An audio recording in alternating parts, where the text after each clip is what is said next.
Merci, Monsieur le Président.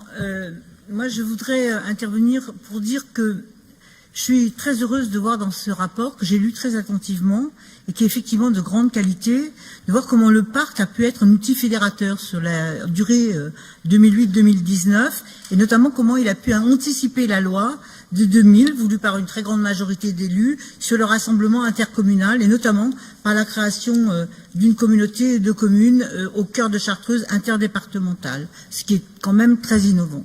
Sur l'action auprès des enfants et des jeunes, où près de 50 000 enfants ont été touchés. Sur l'action économique aussi, Monsieur le Président, vous avez eu l'occasion cet été, j'étais là, de visiter la coopérative des Entremonts et vous avez pu voir la qualité qui avait été du travail réalisé concrètement et de l'économie que tout cela générait. Voir aussi, quelques temps après, la première AOC Bois de France, puisque le bois de Chartreuse est la première AOC Bois de France.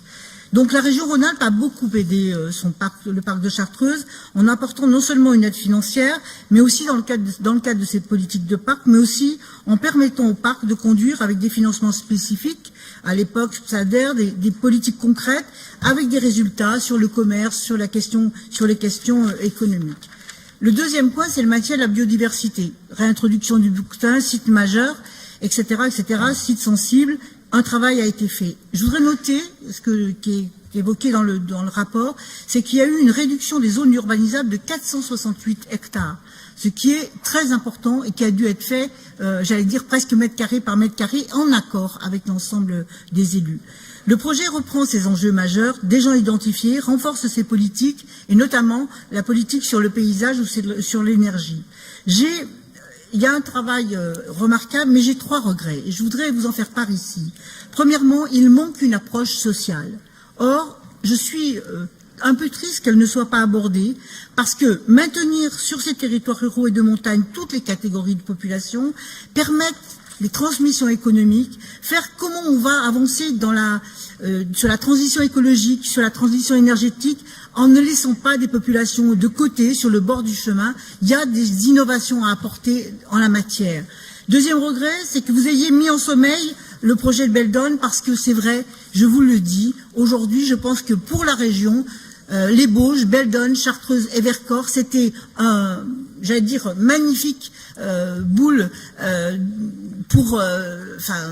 un trésor un peu magnifique pour la région Rhône-Alpes et notamment sur les Alpes du Nord. Puis le troisième regret, pour aller très vite, je voudrais dire que vous avez effectivement réduit la voilure, mais c'est pas là-dessus que je vais porter ma critique. Ma critique, c'est il faut inciter par les politiques interparcs à des politiques régionales. Je pense au transport, je pense à un certain nombre de choses où la région peut être moteur et peut amener les parcs à être effectivement des outils de développement. Je rappellerai que ce sont 35 000 emplois sur le parc de Chartreuse. Donc ça veut dire quelque chose, et la transition énergétique, écologique, le développement économique doit se faire avec bien sûr les bassins de population qui sont autour, mais aussi avec la région Rhône-Alpes. Elle doit être un des fers de lance de cette politique de rénovation. Merci, Monsieur le Président. Merci, Madame Giraud.